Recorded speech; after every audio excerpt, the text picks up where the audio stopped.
we could celebrate the night.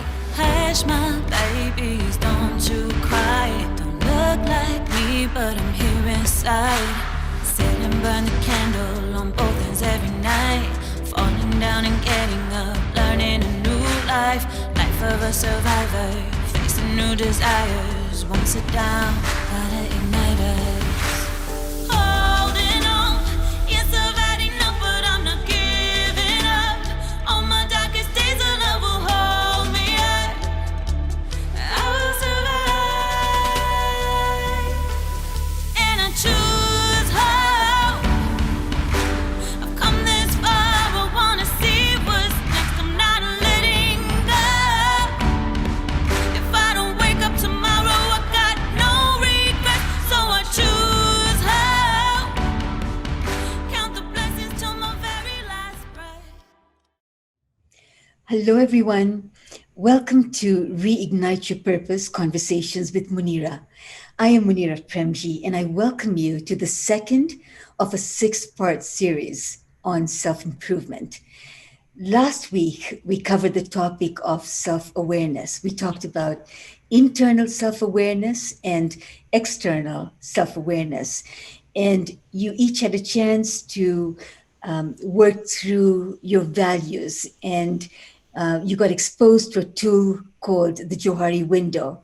And so I'm so hoping that in this past week, you've had a chance to take those tools and those models out for a spin and used them.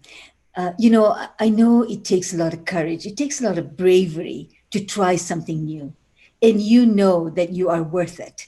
So give those a whirl, and we'd love to hear about your experiences with using these tools, your successes, challenges that you may have had.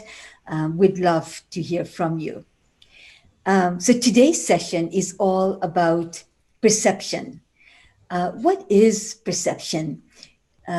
Simply put, perception is how we take in information from our senses. So our sight, our taste, touch, hearing, how we take in this information and how we organize and interpret this information.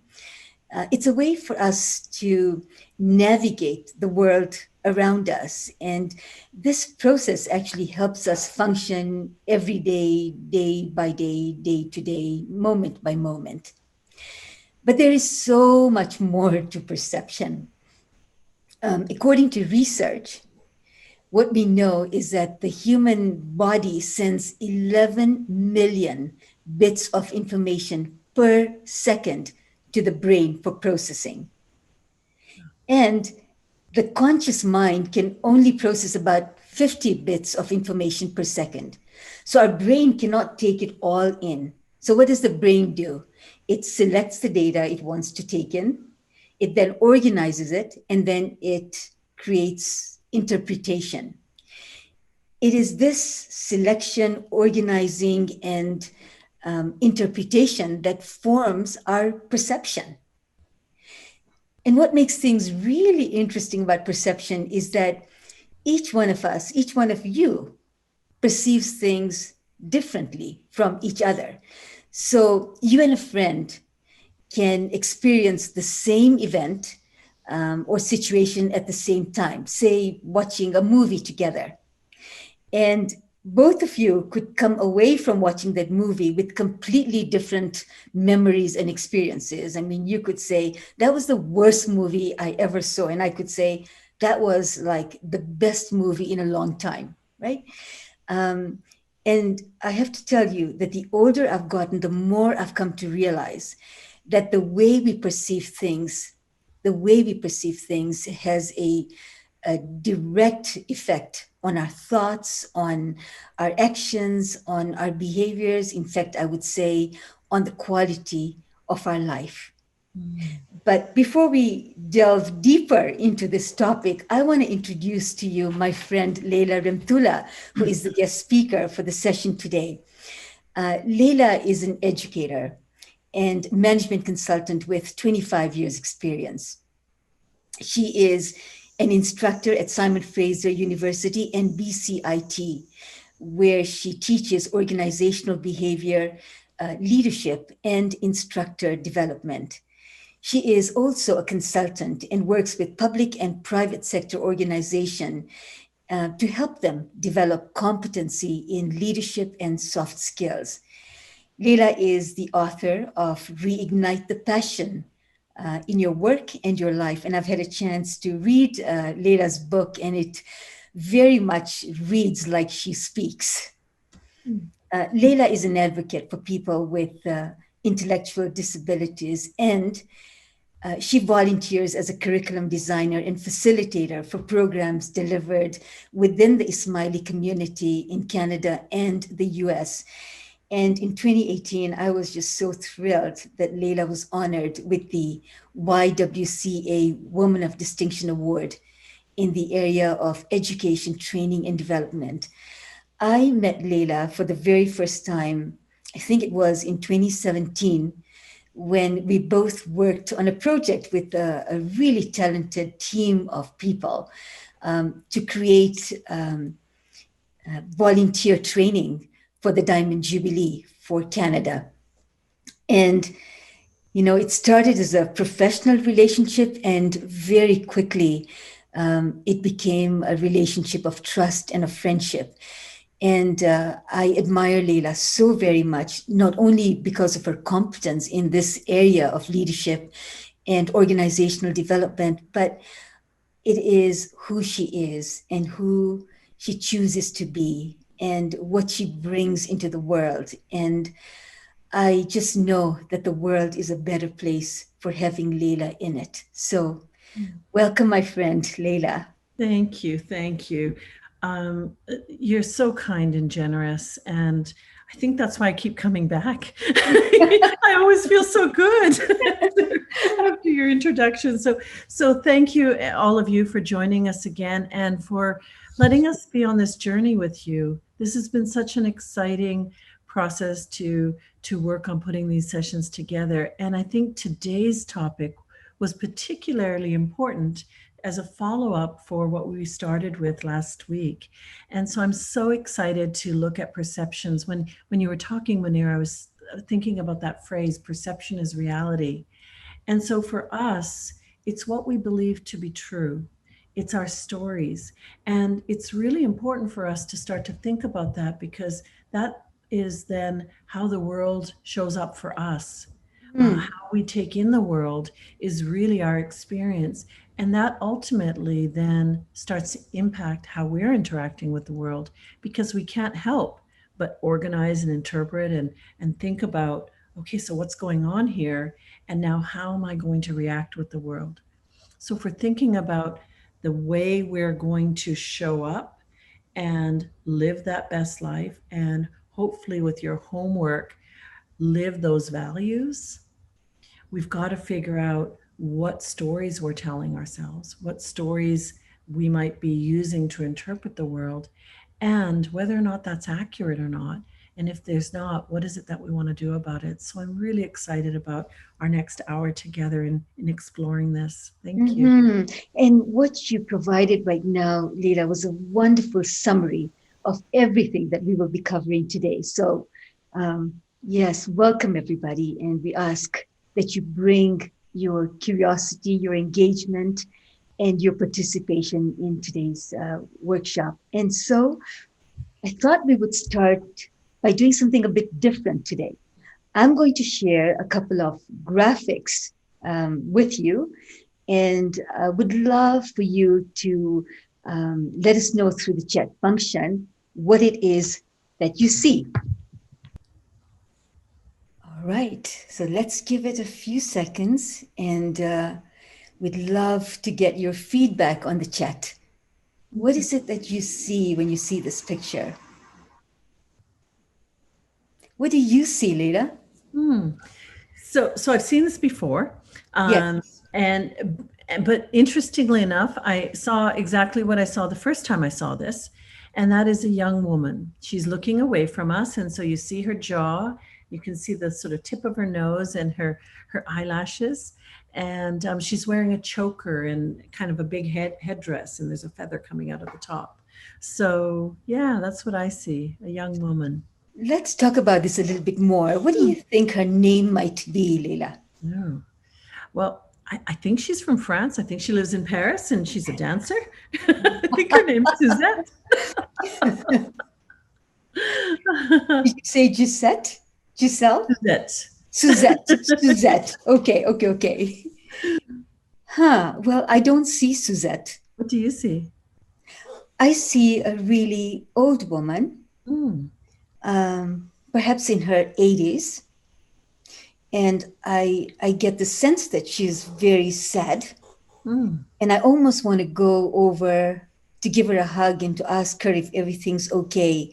And she looks like Remat Bai to me. Okay.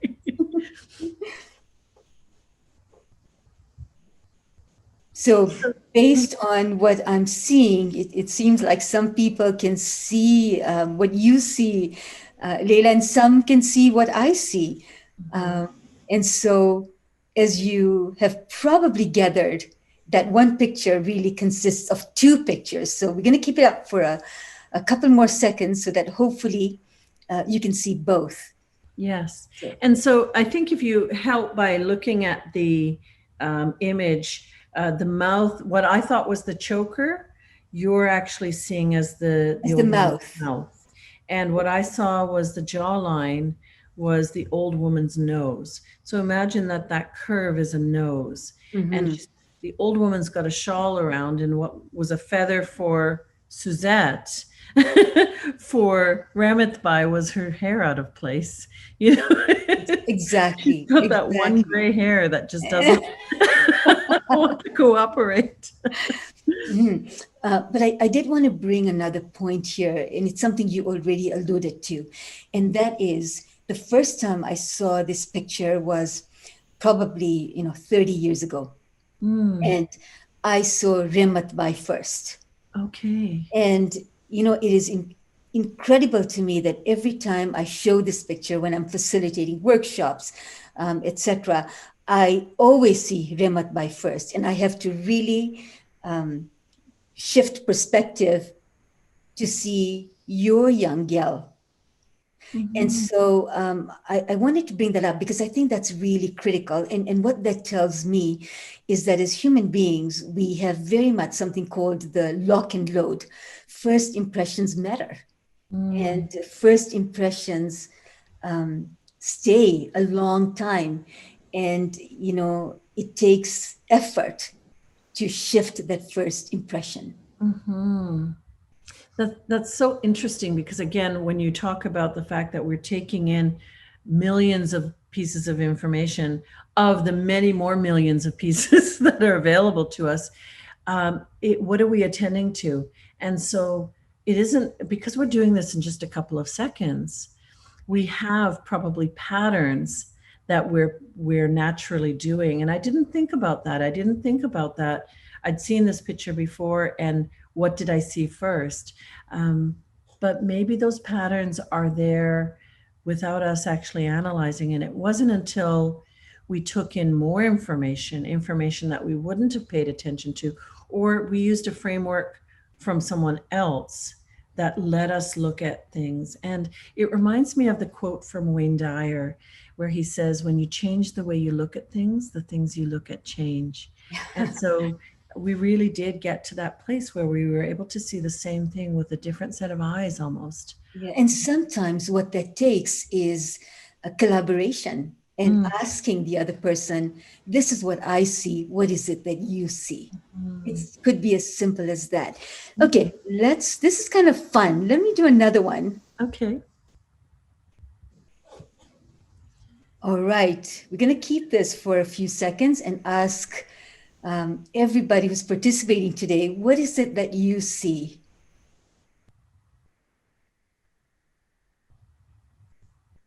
Yeah, and just enter your responses in the chat function. Okay, Leila, what do you see? I see two people looking at themselves or looking at each other, sorry. Yeah, what do you see? I see a vase. Oh my gosh. How do we ever work together? So it seems like, the folks who are participating some see the vase, and I think more people can see the vase, and some see the faces. So let me show you this in a different way so that hopefully we can all see both. So you swapped out the negative space to be white rather than black. I did, right. So now those are the faces. Now let me go back to the original. Okay. And hopefully now we can see the faces. I didn't not see the vase, but I felt like I needed to make faces. I tend to, even when I'm looking at tiles, if there's tiles and there's a random pattern, I'm looking for the eyes and the nose and the mouth. Interesting. Interesting, Leila. Creativity, clearly one of your values. And so, some of us attended to the black part of the image. Some of us attended to the white part of the image. And again, it's not right or wrong. It literally is the data we pick up and how we process the information. Mm-hmm. Great. Okay. Well, I'd like us to take a deeper dive in perception, and want to introduce you to a model that is truly one of my favorite models, because what this model does, and it's called the ladder of inference, and what it does is it gives you a language of perception, and you can actually see, using the metaphor of a ladder, how we form perceptions and how quickly we come to action. So here's a deeper dive on perception. I want to share with you something called the ladder of inference, which has been a game changer for me in terms of how I interact with the world. The ladder of inference is a simple model that shows how we can so easily jump to conclusions. It describes the thinking process we go through without even realizing it, to get from observing something to making judgments and taking actions. This model was developed by Chris Argyris. At the bottom of the ladder is the actual data. It is clear and observable. We select data from what we observe. And because we can't pay attention to all the data, we consciously or even subconsciously make choices about what data to select and what to ignore. We then add meaning and create stories from the data and make assumptions and interpretations. Our interpretation may not be the same for everyone. It is based on experience, our culture, our values, our beliefs. We then draw conclusions based on our interpretations and then take actions. So let me give you an example so that the ladder makes sense for you and comes alive for you. Imagine a grade 3 teacher. She's new to the school. She sees Johnny in the playground. She selects data. Johnny is with a group of friends. He is loud. He's taking up a lot of space. He's not letting anyone else talk. He looks aggressive. She makes interpretations. Johnny is bossy. He is a troublemaker. He looks like he's going to take up a lot of her time. She starts to feel anxious, and her body is feeling it. She notices that her shoulders get tight. She clenches her teeth. She remembers a similar kid that she had at her last school who gave her a lot of trouble. And she's not happy about having Johnny be in her class. And in this situation, how do you think she's going to treat Johnny? Chances are she's going to keep her eye on him. Chances are she's going to catch him do wrong. And chances are she's going to discipline him often. Now, imagine another grade 3 teacher, also new to the school. She sees Johnny in the playground. She selects data. Johnny is with a group of friends. He is optimistic. He's having fun. Everyone's listening to him. He's using great vocabulary. He's engaged. And this teacher is starting to make interpretations. Wow, what a natural leader. He's confident. He's excited. He's probably gifted. She gets excited and her body is feeling it. She's smiling and looking forward to actually meeting Johnny. She remembers a kid in her last school, just like Johnny, who was, the best student she had. Now, how do you think she is going to treat Johnny? Chances are she will encourage him, she will ask him questions, she will give him leadership opportunities. Now, think about it for a moment. Did Johnny change? No. Johnny is Johnny is Johnny. So, what happened here? Perception. Two people can see the same thing at the same time and take something different from it. Now you will notice that each rung of the ladder is dependent on the rung before it. So the data that the teachers selected based on their own worldview led them to different conclusions and informed the actions that they took. But what is fascinating about this model is that the data that you select, the interpretations that you make, the conclusions you reach, all happen in your head. What people see is the action that you take without actually knowing how you got there. Now, the move up the ladder of inference takes milliseconds. It happens all day long. It happens when we interact with others, when we watch the news, when we're deciding what car to buy. Every interaction that we're having with ourselves or with others, we are constantly observing, judging, interpreting, and making conclusions. And most times this works for us, except when it doesn't. And when it doesn't work, that's when the ladder of inference is particularly useful. When you have a difference of opinion with someone, you can literally go down the ladder and start over. Ask questions, get curious, put yourself in the other person's shoes, invite dialogue respectfully, make your thinking more explicit, and really listen. Because when you do this, you come away with a better understanding of the other person and the situation. The ladder of inference is also a very useful tool you can use on yourself. So when you're not getting the results that you want in life, go down the ladder and see what data you are selecting. Perhaps the data is not accurate. Maybe you need additional information. Maybe the assumptions that you're making is not correct. So this gives you a chance to take a pause and consider other perspectives. The ladder of inference is my all-time favorite tool and something I use daily. It has helped me work through conflicts effectively. It has also helped me understand that the data I select will really determine the actions I take and the quality of my life. Now let's work through the ladder of inference together. All right. If you have any feedback, comments, questions about the ladder of inference based on what you just saw, again, feel free to comment on those. Leila, your thoughts. What strikes you about the ladder of inference? So interesting. I mean, this really sort of speaks to, haven't we all been Johnny? The question is which Johnny? Yeah, which Johnny? And well, see, here's the thing: is I don't think Johnny changed, right?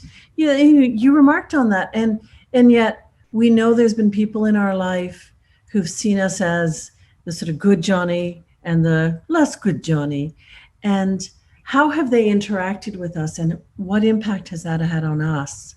And so when we're starting to look at that. The look at ourselves, that microscopic truth that we've been exploring. We also want to think about the interactions we've had with others, because how they've interacted with us may have also shaped our understanding, our actions and our reactions. And so I'm thinking about that. I've also done this a lot of times, and I'm sure you have too. Do you have any examples of when this has happened to you, when you've gone up the ladder? Oh my, so many, so many. But the one that has really struck me, and it was an interesting one, was a couple of years ago when I attended a wedding, and I went with my husband, and the bride brought this wonderful couple to us. And she said, I really want to introduce you to my boss, who is the director of the Diabetes Association. I think the boss was actually the CEO. And very immediately, I looked at the gentleman and I said, I am so glad to finally meet you. And, you do such great work. Diabetes is a really big issue for so many people.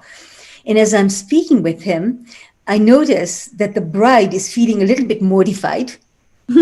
And very quickly, the gentleman said, oh, it's not me, that's the CEO, it's my wife.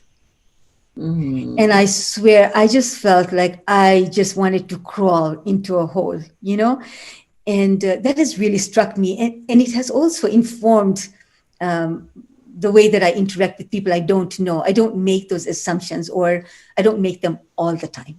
So that was one that really struck for me. I know you have some pretty awesome stories about the letter of inference and about the cubby holes. So please share those. Sure. I love, and thank you for sharing that, because I think we have these life lessons, we have these experiences, and when we reflect back on our life, there are pivotal moments where something happened to us, we had an experience, and it just lets us see something differently for the rest of our lives. Yes. We just will never be able to go back and not see it that way. And so I think that speaks to how powerful this concept is.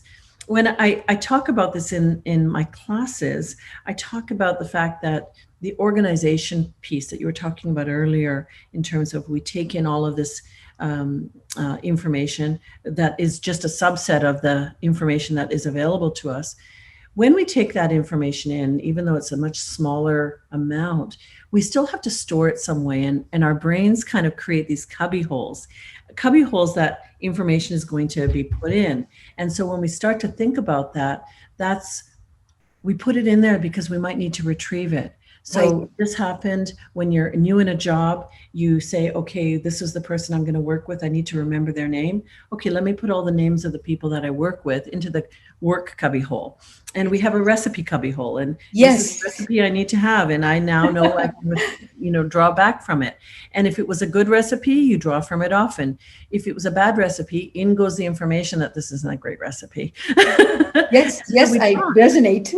So the stories I had were actually ones that my brother does similar work to this inside of policing and law enforcement. And he has a colleague who works with the FBI, and he shared these stories. And I just think they're so powerful in terms of looking at perception.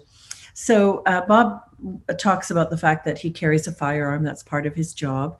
And when he travels on planes, he has to let the flight crew know that he has a firearm. There's two things he needs to do. He needs to do that, and he needs to also find out from them if there's anyone else on the plane that has a firearm, because the last thing you want to do is have two men with guns or two people with guns right. surprise each other. So if there's an air marshal or some other law enforcement individual, they just need to know about one another.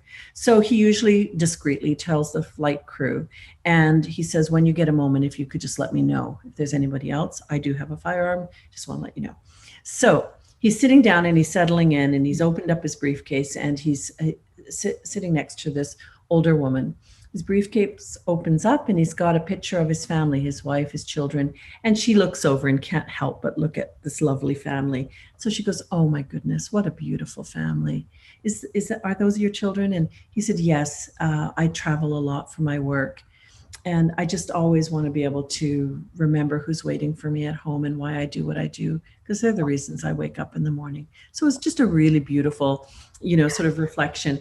And she looked at him with such adoring eyes. It was like he was the son he'd never had. So she put him into the cubby hole of son I never had. What a good man, what a good family man who's, looking after his family. And then the flight attendant came up to him and said, Mr. Reese, I just need to let you know you're the only one. And she gives him a little wink. And she was telling him that he was the only one on the plane that was carrying a firearm. Unfortunately, this woman sitting next to him saw that little interaction And and went right up the ladder of inference very quickly and inferred that that was not an appropriate conversation. What's with the wink? And so suddenly she pulled him out of that cubbyhole and shoved him in the cubbyhole of lying, cheating, schmarmy, sleazy salesperson. When the cat's away, he's going to play, and, all this kind of terrible stuff. And he says, I could feel the hate stare that, I couldn't even make eye contact with her, but he goes, it was so icy. She never spoke to me for the rest of the flight. And he goes, there was no way for me to get back into the good sun cubbyhole because she'd made her decision. Yeah. And so it took milliseconds. Seconds. And so he said, in defense of this woman, I do it too. And so he gave another example of being on a plane again. And he was sitting next to a gentleman, and the pilot had just come over the intercom and said, we're cruising at about 34,000 feet. So this man sort of reached over and looked out the window and kind of got into Bob's space. And he said, I actually think we're closer to 33,000 feet. And he was a bit taken back, and he was thinking, oh, it's going to be one of those flights. A Mr. Know-it-all who knows nothing about flying, but, has to one-up the pilot. And so he was like, I'm not going to make eye contact. So right up the ladder of inference, he now had a behavior. I'm not going to interact with this guy. And then the flight attendant came by and said, Mr. Stafford, would you like another drink? And so now he was thinking, Stafford, wait a minute. And he started looking in his cubby holes. In his brain, he's thinking, I know that name. And then he's thinking, Stafford? I think there's an astronaut named Stafford. He goes, you don't happen to be Tom Stafford, the astronaut? And he says, yes, as a matter of fact, I am. And he had to pull him out of the annoying, passenger cubbyhole and put him into the I'm not worthy to sit next to you and let me worship the ground you walk on kind of how cool is it to sit next to an astronaut. And so those were really good examples of how quickly we perceive what we make it mean, the stories we tell ourselves, and then ultimately what actions come as a result of them. And so it was just, those are really powerful ones that I often share, just to let people know that it's human nature for us to do this, but there's implications when we do. And I never tire of these stories. I just love the story because it really is the letter of inference in action. And what I wanted to also offer to everybody who's listening is that, whatever you see, and the action that you take is the only thing that's external. But think about it, the data you select, how you organize it, the stories you tell, the interpretations you make, the conclusions you reach. Guess where all of that is happening? It's happening in your head. And so where I'd like to take this conversation is the letter of inference. I mean, we need that. I mean, it's what helps us operate day to day, right? Except when it doesn't. So when we are in a situation where we have a conflict with a loved one, when we're in a situation where we have a disagreement, for instance, then what we need to do is we need to come down the ladder. We need to come down the ladder in order to make sense of what's going on and understand other options and perspectives. Right? I have to say that happened while we were preparing for this session. So love my husband dearly, want to put that out there. However, we can sometimes get into each other's spaces. And so certainly during pandemic, working from home, we have been together much more intensely than in the past. And there was a commotion that was happening when you and I were having our meeting. And I was like, what is going on here? And don't those guys know that I'm working? And so I immediately felt myself, not even upstairs, but just, really just having that reaction to, boy, they're irritating. And so it because we happened to be just talking about this ladder, I caught myself and I said, wait a second.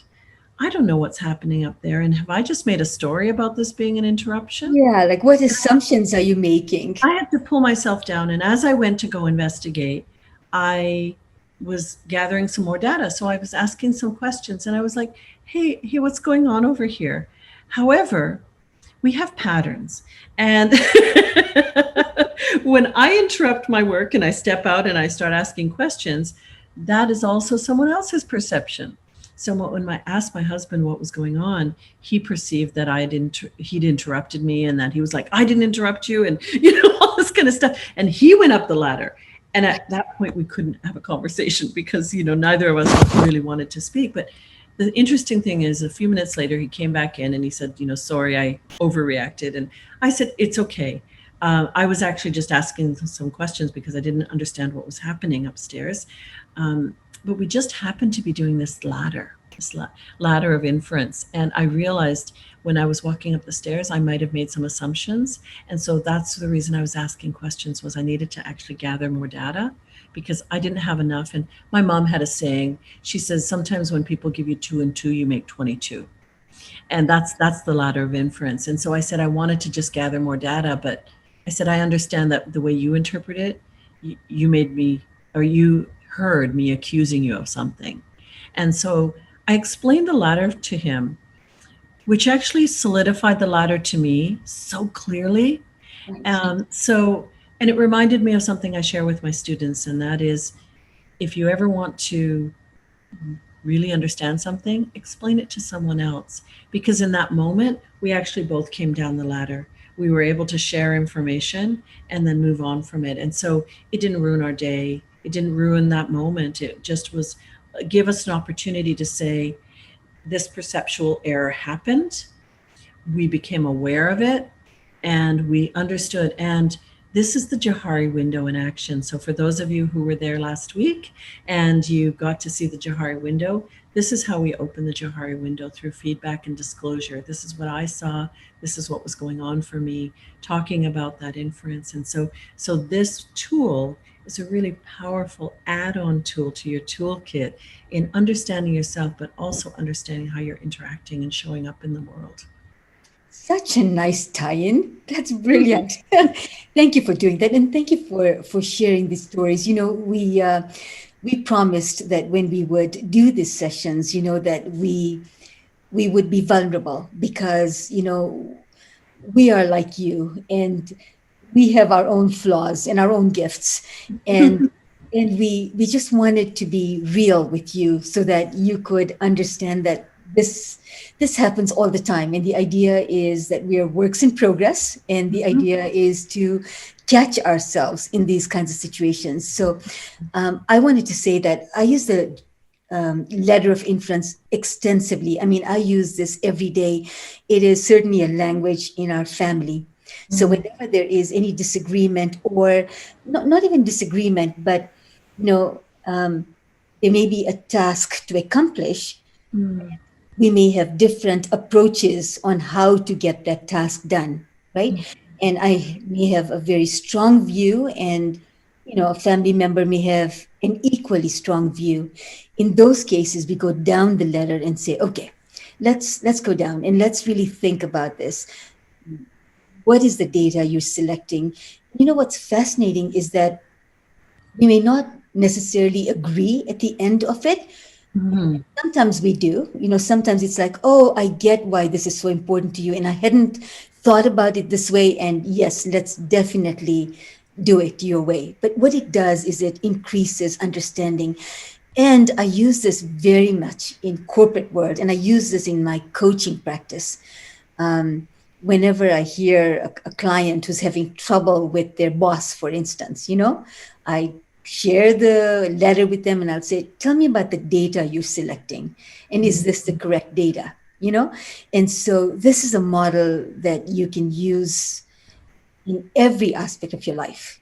I'm so glad you started to think about or share the sort of applications of this, Munira, because I was thinking about one acronym that I got from a client group, and it was MRI, most Yes. respectful interpretation.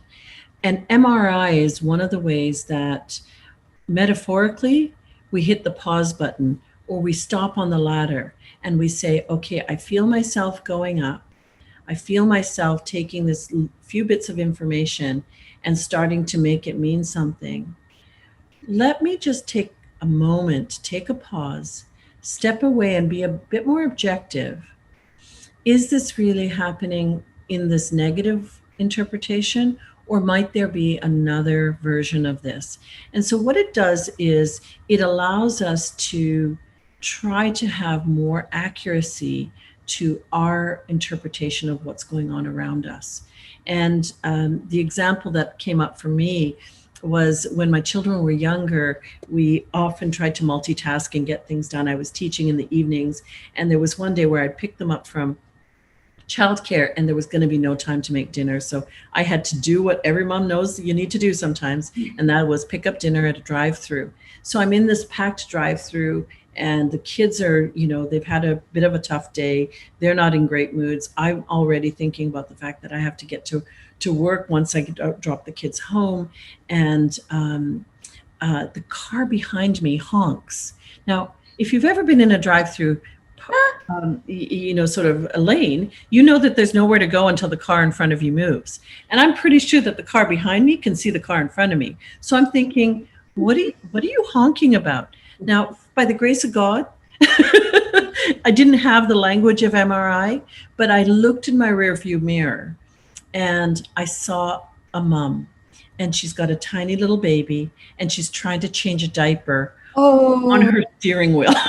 Because when you need to change a diaper, you kind of have to go with it, right? And so I went from ladder of inference, what kind of jerk honks in a drive-through, to, oh my gosh, I remember when I was at that stage, and I just had compassion and empathy for her, because I was like, I know what that smell could be like in a car. And she's just trying to deal with it. Right? And so, but it was this moment where MRI, the most respectful interpretation, said, stop. No one would deliberately, honk.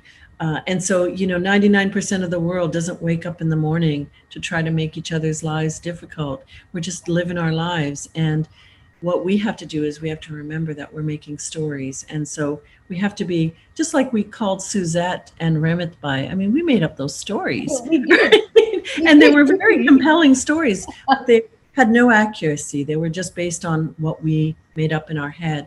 And so I think it's really important for us to remind ourselves that, one, let's not get caught up in the negative stories that we might be telling ourselves about our experiences.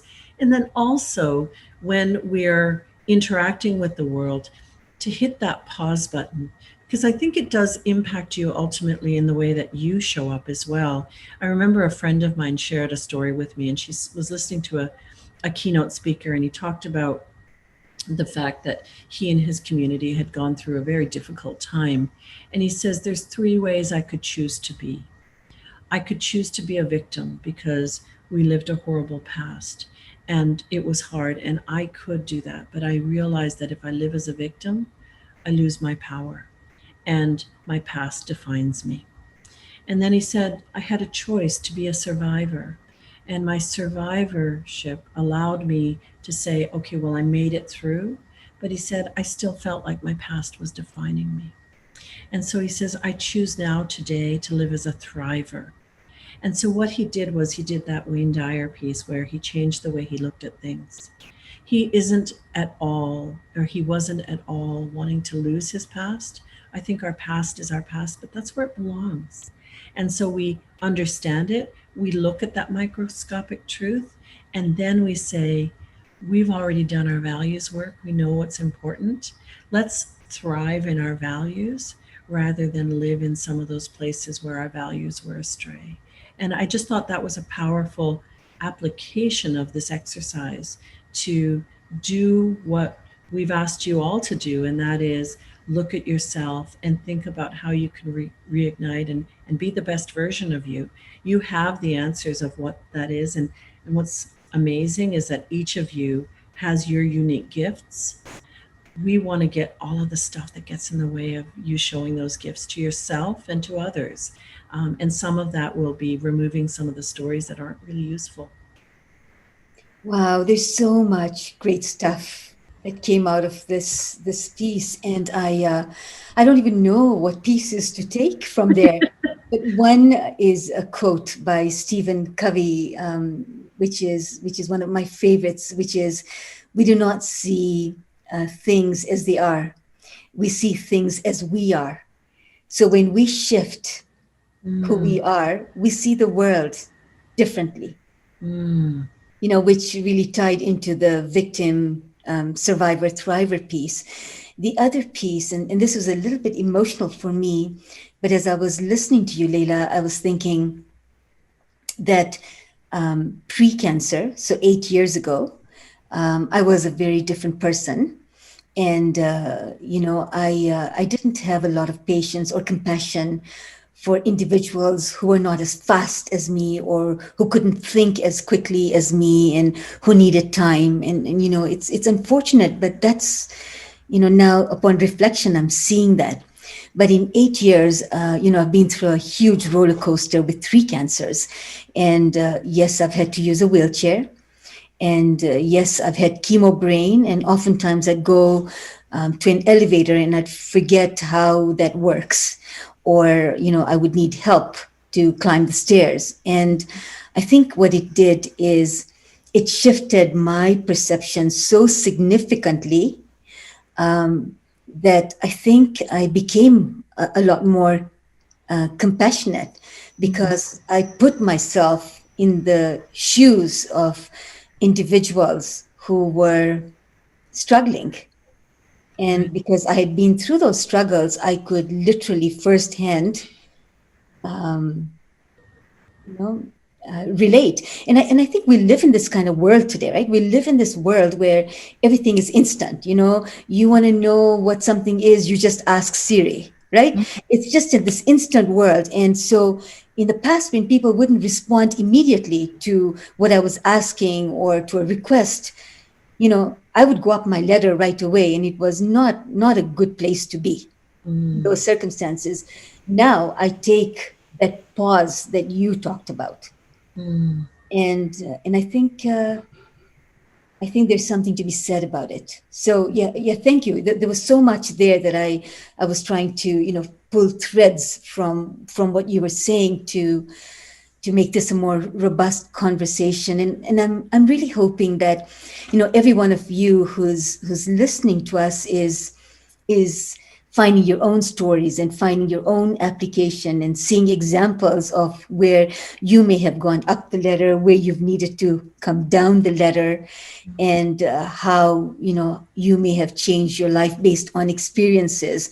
In my case, it was real hardship that caused me to get there. But for some more self-enlightened souls, it wouldn't have been hardship. It would be because that's the way you operate in the world. Right. I had a dear friend of mine share with me something that I think relates to personal growth very much. And she said, when I'm going into a new setting, I try to sit with people who are different from me. Yes. And I was just blown away by how wise that was. Because what she said was, I know that if I sit with people who are like me, I'm just going to reinforce what I already know. Right. And when I sit with people who are different, I'm going to learn. And so when we think about the journey of discovery and what we're thinking about in terms of personal growth, all of you may be looking at, what can I do to put myself into situations where I'm going to interact with people who are different from me? And can I bring with me the openness to learn? Because now that you have this ladder, you can also spend some time with the pause button on and say, what does this person have to teach me? What can I learn? And not just teach me about them, but what do they teach me about myself? And that's what I heard, Munira, with your story, was that you actually learned that about yourself. And as a result of it, I think are even more compassionate than you already are. Because I think even before the 8 years of your journey with cancer, you were a compassionate person. That's what the core. Not really, but we'll take it. You know, I'm pretty sure you're Yeah. okay, But I as, think as this, everyone is, right? yeah, We I just get to be better versions of ourselves. right.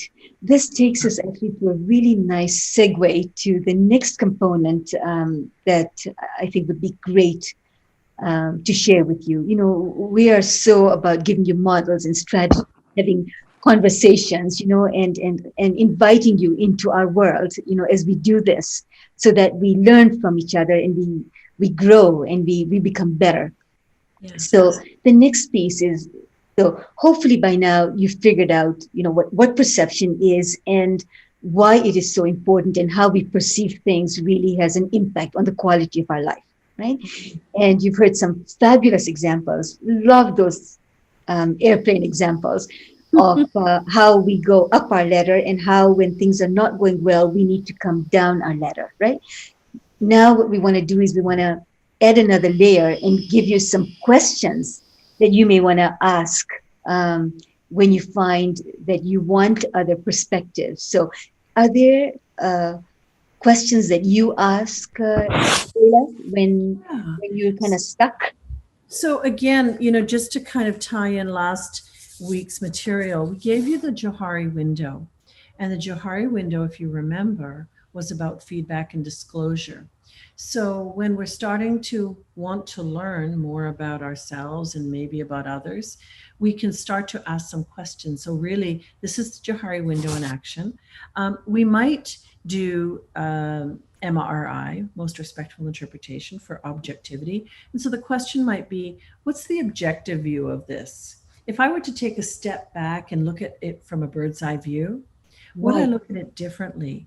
Another one that sort of comes up with me is how would my mentor, how would somebody who I really value in terms of who they are as a human being, how would they react to this situation?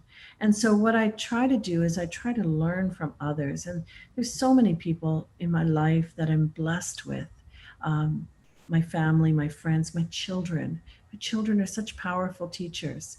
And so when I start to think about it, I might ask myself, how would that person who I cherish for this value that they bring, how would they react? Or how would they interpret the situation? And so what that does is it lets me also be open to the people around me. Those are two that kind of came up for me. How about you? I really resonated with the second one that you mentioned because I do that all the time. When I find that I'm really stuck in a situation, rather than hitting my head and doing the same thing over and over and over again, I'll actually take a break, and then I will come back. And for me, it's I will tell you honestly, it's Sabrina. I will often say, how would Sabrina respond to this particular situation? And it's fascinating just asking that question, just asking that question. And sometimes it's not Sabrina. Sometimes I might say, how might Batman respond to this situation, or Wonder Woman, and it brings a little bit of levity, but what it does, it suddenly opens up the door, and suddenly I'm inviting something in my space that says, I have this one perspective, but how might Batman respond to this situation? And all of a sudden there's other viewpoints that come in, because that's what perspective is all about, right? It's what is the data you're selecting, because the data that you select will determine everything else. The data that you select will determine whether you're tense or stressed or feeling joyful, or the interpretations, the conclusions, and the actions that you will take. So it starts with the data. And so, so that one really resonated for me. Okay. And I think the other one that's a really easy one. The first question I ask, when there is a disagreement is, what assumptions am I making? Because oftentimes, and this is particularly true in a work setting, I find, the minute I ask and I will say, these are the assumptions I'm making, and I make my thinking known. These are the assumptions I'm making. All of a sudden, it's like the other person is saying, oh, I get it because I'm making these assumptions, Mhm. you know? So Yeah, that's another question. yeah. I loved earlier on you said something around, we all do this, and this is our perfect imperfection. And so when we start to look at this, we're hoping that you don't look at yourself and say, oh, I've done this so many times and now you're beating yourself up about this. There's a phrase that I was once given that has resonated with me and stays with me. And that is, it isn't how many times we've fallen up, it's how quick, or fallen down, it's how quickly we get ourselves up again. And so I think it's around taking an experience, and if it's been a negative one or it's one that you say, I don't want to do that again, ask yourself what you learned from it. And so when we start to look at our own development, we start to think about the development is really going through and saying, what did that moment teach me? Teach me about myself. And if I want to stay on track and not lose sight of my values, what do I need to do differently next time? And so that's been really helpful for me. And I may stop making that mistake, but then I'll make a whole bunch of other ones. And Yeah. so we are works in progress. But what I find is that every time we do that and we stay aligned to our goals, it feels right, and it feels like we're able to do this in a much more impactful way. Life is going to be life, Yeah. and it's going to be like that. But I think when we can make the most of it, even the negative experiences, and I mean, when I read your book, Munira, I was just so amazed at your positivity and the way your outlook, and the way that you took a journey that you would never want anyone to have to go through, and made it a powerful learning experience, not just for yourself, but for those you chose to share it with. And really, you've just been so generous with that. I think that has shifted you because you were never a victim. There was no space for a victim to be, because you already realized, I've got bigger purpose. I've got work to do, and this is my work, and these are my values. So it's what I admire about you. Thank you. Thank you for that, Leila. Much appreciate that. Oof, It's a lot. it's a lot.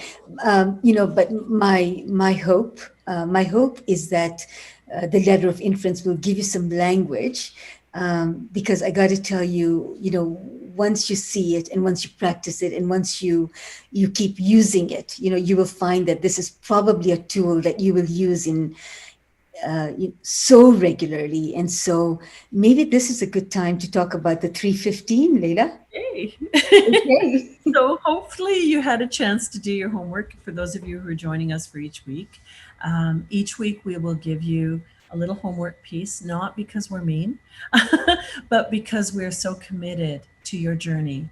And so we wanted to give you your content and our conversation as a springboard for your work. So 315 is taking three people in your life that you trust, that you value their opinion, that you want to interact, and you want to join you on this journey. And you're going to spend 15 minutes with them. So the 315 this week will be looking at three questions. One is, what's an example that you have to share? So think about the ladder of inference for yourself. When did you go up that ladder so fast your head was spinning? What's that example? And share that example with them, and then share your reflections on about maybe what would my do-over be, or what did I learn about myself now that I've got this framework. The second one that we'd like you to do is, with each of the three people, share the ladder. Remember earlier I said, if you can't teach something you don't know. And so if you can share this ladder, it'll be interesting, because I found that it deepened my understanding of it. So be attentive and be present to, as you're sharing it, what you learn and how it deepens your understanding. And then finally, to pick up again on the Johari window and a little bit of your values. Invite that person to reflect on their experiences with you. What do they know about you? And maybe have they seen you been up that ladder? Or they might want to share their example of when they've done that. And be in the listening. be in the listening for their example to say, what does that person teach me in this moment? Because that might be what your homework is about, is in that moment just to learn from that other person. So that's your 315. It shouldn't take you more than 45 minutes, but what you put into it, you will get out of it. I promise that that is worth it. And as Munira said at the beginning, you're worth it. So we really want you to take these on. We also very much want to have you share your experience of using the tools and using the models. So, as you're doing these activities, if you have stuff that you'd like to share with us, your successes, how this has helped you in any way, or challenges that you may have faced, because, these are new tools and they take a little bit of work, to become familiar with, right? Or questions that you may have, then we will invite you, when you get your feedback form for each session, indicate that you want to share your learning and give us your email address, and we will connect back with you, because we'd love to get a sense of the work that we're doing and whether it's really adding any value for you. So again, the way to do that is feedback form, email address, and we will be in touch with you. And maybe later we end with our favorite quotes on perception. Great. So mine comes from the Dalai Lama, and it is, the ability to shift perspective can be one of the most powerful and effective tools we have to help us cope with life's daily problems. So wise. Mine is from somebody called Brian Johnson, and he says, the trick to recognize that our vantage point is only one of many partial truths, and to appreciate the different perspectives from which others see the world. So the trick is to recognize that our point of view is only one, and appreciate the different perspectives from which others see the world, because, we see the world not as it is, but as we are. Really beautiful. Thank you again for having me join you. Oh, my pleasure. So just a shout out, the session for next week is change and resilience. And it's really around how to bounce back when things get rough. And, this is probably a really good session, particularly during these unprecedented times, when a lot of us are feeling a little bit worn down. And so we look forward to having you join us next week, and take good care, and God bless. Thanks, everyone. God bless. Roadmap to my life. If I stand for something, maybe I can heal my tribe. Daring greatly to fuel this fire. Solid faith when reality lies. What happens in the darkness when fear and pain collide? Find the guiding light, stand for all who can't fight. Yes, we can break boundaries. No one won't stay silent. Be the change I wanna see. Gotta ignite